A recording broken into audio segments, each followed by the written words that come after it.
कि अगर सफल होना है तो भैया सफल लोगों की आदतें अपनाओ। सफल लोग जो है ना वो रात को और जल्दी नहीं सोते, लेट सोते हैं। लेट सोना पड़ेगा पढ़ने के लिए, और लेट नहीं उठते, जल्दी उठना पड़ता है। सांडगी तिरियां तो बड़ा सुत्या रहेगा। अब फेसबुक, व्हाट्सएप, इन पे अगर आप टाइम दे रहे हो तो ये सफलता के लक्षण नहीं है कतई। तुम्हारी कोई इज्जत करे ना करे कोई मतलब नहीं। आज नहीं करेंगे, तुम क्या सोच रहे हो? तुम्हें लोग अच्छा बताएंगे? तुम्हें क्या लगता है लोग तुम्हारी प्रशंसा करेंगे? नहीं करेंगे। प्रशंसा उसी दिन करेंगे जिस दिन पटवारी बन जाओगे ना। लोग ढूंढेगा पटवारी जी से ठेका में पड़े, नहीं तो ढूंढ के लिया होगा पटवारी जी के तैयार हो। 3 दिन हो गया चक्कर काटता। क्योंकि इज्जत नौकरी की है, तुम्हारी इज्जत नहीं है। इज्जत पद की होती है, तुम्हारी कोई इज्जत नहीं है। तो नहीं आना था तो भाई आप हमारे कॉपी, ये जो लिखना भी पड़ता है, इसकी फोटो कॉपी भी निकालनी पड़ती है, तो आप बोल देते कि नहीं आना, आप टेस्ट रहने दो, हमें टेस्ट अच्छा नहीं लगता। पहले बोलना चाहिए 1100 रुपया मजा थोड़ी लेकर रहेगी गई। भाई सफल लोगों की जो आदतें हैं ना, उनमें से आधे से कम बच्चों की आदतें नहीं है जो सफल होने की आदत हो। मैंने तो देखा नहीं कि जो नौकरी का सपना देखता और वो टेस्ट से डर के टेस्ट देने ही नहीं आई। भैया तो सफल आदमी की तो आदत नहीं है। हाँ यस सर, यस सर गोंगारा दे तो फिर यस सर। बोलो भाई फोटो कॉपी इतनी सारी की निकाल के ले आ, 1000 बच्चांगी। अरे देखा 200 आए तो थे बताओ अब क्या करना है? टेस्ट तो लेंगे, लेकिन जो नहीं आए उनका क्या करना है? ये तो कोई औचित्य नहीं, कर ले लो। या तो हमें वो जो बाकी बच्चे हैं उनको अगर टेस्ट सीरीज ज्वाइन करने तो भैया पैसे करूंगा 10,000 रुपया टेस्ट सीरीज का करूंगा कम से कम। है सर, मतलब 1100 खातर तो 400 पारस लगाओ है, 10,000 कर। Yes sir. क्योंकि अगर सफल होना है तो भैया सफल लोगों की आदतें अपनाओ। सफल लोग जो है ना वो रात को और जल्दी नहीं सोते, लेट सोते हैं। लेट सोना पड़ेगा पढ़ने के लिए, और सुबह भी है ना, सुबह भी वो लेट नहीं उठते, जल्दी उठना पड़ता है। सांडगी तिरियां तो बड़ा सुत्या रहेगा 10-11 बजे तक। तो सूरज जगावे आन, सूरज ने तय कभी जगाई ही नहीं आज तक। क्योंकि सफल आदमी, अब फेसबुक, व्हाट्सएप, इन पे अगर आप टाइम दे रहे हो तो ये सफलता के लक्षण नहीं है कतई।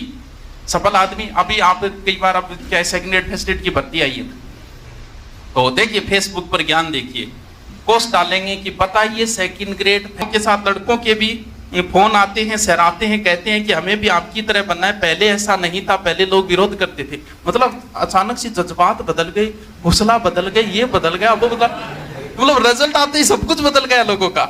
यानी जो लोग ताने दे रहे हैं वो लोग आज फोन करके बधाई दे रहे हैं, सिर्फ और सिर्फ किस वजह से? नौकरी की वजह से। तुम्हारी कोई इज्जत करे ना करे कोई मतलब नहीं। आज नहीं करेंगे, तुम क्या सोच रहे हो? तुम्हें लोग अच्छा बताएंगे? नहीं बताएंगे भैया। तुम्हें क्या लगता है लोग तुम्हारी प्रशंसा करेंगे? नहीं करेंगे। प्रशंसा उसी दिन करेंगे जिस दिन नौकरी लगोगे। जिस दिन पटवारी बन जाओगे ना, लोग ढूंढेगा पटवारी जी से ठेका में पड़े, नहीं तो ढूंढ के लिया होगा पटवारी जी के तैयार हो। 3 दिन हो गया चक्कर काटता। क्योंकि इज्जत नौकरी की है, तुम्हारी इज्जत नहीं है। इज्जत पद की होती है, तुम्हारी कोई इज्जत नहीं है। पद की इज्जत होगी। आगे सुनो इनका विरोध किस बात का। दिन बोले यार किताब कम बिके। मैं कहता तू एक काम करी, अपने क्या अंतर है समझदार आदमी और थोड़ा कम समझदार बिजनेसमैन होता है। किताब से आदमी को प्रेम होता है, मोहब्बत। और जब किताब, अभी 5-10 दिन पहले अपने रूम पर 5-10 दिन को आयो बोल, मैं नाकर रूम लूंगा बाद में, कह गुरुजी 5-10 दिन अटपट रूम में भी नहीं, एक बार ही देखियो, सिर्फ यहाँ आगे टिप तो कमरे में एक बार देखते मैं भी ना कहो बेटा तू पढ़ जाएगा। गुरुजी मत पूरे दिन किताब हाथ में रखूं, किताब हाथ में रखूं, पढ़ी से किताब क्या पकड़ रखी, मैं सिर्फ 1 सेकंड खातर देखियो। टांग तो लंबी कर रखी, एक टांग ऊपर, एक किताब पढ़े यहाँ पकड़ रखी, यहाँ पढ़ना रहा, यहाँ पकड़े किताब, कभी नहीं पकड़ेगा। पढ़ने वाला बच्चा किताब सो की किताब पढ़ रही, सो सुत्यो टांग पर टांग लाग गयो मुना, तू नौकरी लाग गयो। अरे यार इनसे मोहब्बत करता है आदमी। ये किताब थोड़ी सी भी फट जाए ना तो आदमी को तकलीफ होने लग जाती है। वो होगी तभी जब आपको इनसे प्रेम हो जाए। तो दुकानदार, दुकान यार कम चल है, एक काम कर, किताबों से जिसको प्रेम है ना, वो अगर कभी बुक स्टॉल पे जाएगा ना कुछ खरीद के जरूर लाएगा। कब लाएगा? उसको किताब सामने दी गई। टोंक फाटक पे कभी गए हो किताब लेने? जयपुर का एक जगह है फेमस। हम टोंक फाटक के नजदीक रहते थे जब SI की तैयारी करते थे 2010 में। तो वहां नजदीकी चाय जूस की बट पीण जाता है। अब टोंक फाटक में दुकान आ रखी है कि किताबों को पूरो ढेर लगावा आके, तख्ता लगा के किताबा ऊपर रखा रहा, और बट्ठा आदमी चले गए पढ़ना रो बच्चों। तो भाई साहब इतना ही कंजूस आदमी हो, किताब जरूर खरीदी लो, भले ही वो पढ़े चाहे नहीं पढ़े। अब हमारा तो रोजाना काम हो गया और किताब उठा के लिया, वहां पढ़ना कोई नहीं। अगर यहाँ क्या करा, लास्ट में जेब में बोला अब टोंक फाटक जाऊंगा तो जेब में 1 रुपये को लेके जाऊंगा। और क्या करा भाई, किताब से जिसको मोहब्बत हो जाए। अब आज दुकानदार बोले दुकान किताब है क्या करेगा, 8 थे दुकान पर ले आने जाऊंगा नहीं किताब, तो किताब गलने बिल्ला रखेगा, किताब पर ने खुद ने मांगनी पड़ेगी। अगर इनको ही बिजनेस करना है ना, आगे तक तो लगाई छोड़ दो। किताबों से प्रेम करने वाला देख के ले ही जाएगा, भले उसे पढ़नी हो भले ही उसे नहीं पढ़नी हो। ये तभी होता है जब आदमी को किताब से प्रेम हो जाए। तो इनसे अगर प्रेम हो गया तो दुनिया तुम्हारे बारे में कुछ भी बोले, तुम्हें कोई कुछ कहता होगा, कोई कुछ ताने मारता होगा, इस चीज से कोई फर्क नहीं पड़ता। जिस दिन रिजल्ट आएगा, ग्राम सेवक जी बधाई हो, पटवारी जी बधाई हो, पटवारी जी पार्टी तो मैं देंगा, पार्टी भी मैं देगा। तो चलो अपने को किताब दे देता हूं, मैं पॉकेट में दे रहा हूं, कोई रुपया दो तो दे रही हो, कोई बात को 250 रुपया 250 रुपया 250 रुपया किन दे रहे मेरे को नहीं लॉन्च करी यार, देते हमको ये मानो ऐड भी हो जाता। अच्छा किन दू, चल पता सनी लियोनी को दूसरो नाम क्यों पढ़ो पता मार तो खड़े हो। तो मारवाड़ को पढ़ लियोगे इतिहास, कटार को धनी किन बोले,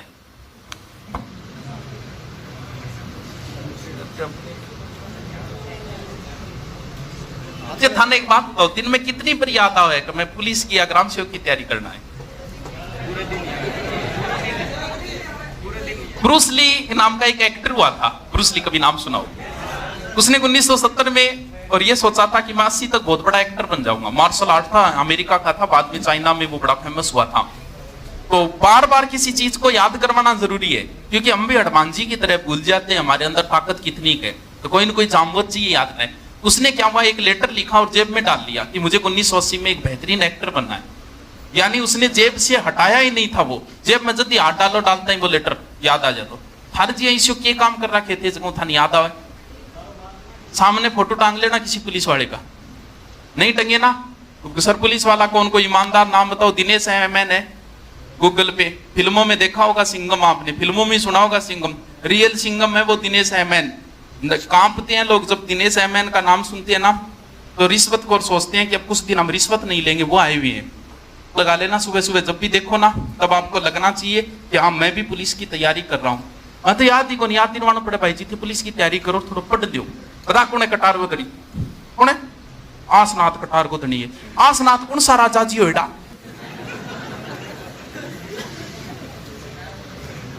तू बता दे तो, या तो जुर्त तो कौन ही तनले पटाएगी, फिर ही पट दे। जिसके पास सरस्वती है ना, उसकी तो इज्जत होगी होगी। पढ़ो तो बता दे यार, किताब क्यों नहीं? प्रश्न मैं एकदम इजी पूछने लग रहा हूं, चल बता फिर। कुछ कुछ होता है फिल्म को एक्टर कौन है? शाहरुख खान को नाम की है भी फिल्म में, अब लीजिए ले सारी हैं तो ले ले यार, कोई बात नहीं, मन तो देनी है, लेकिन टाइम खराब करो, ले कोई बात नहीं।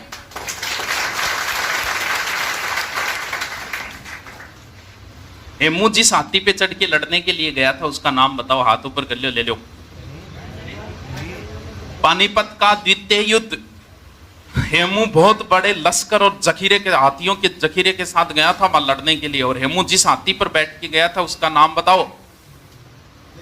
बड़ा अरे वाह क्या बात है, ले दे दे बिन।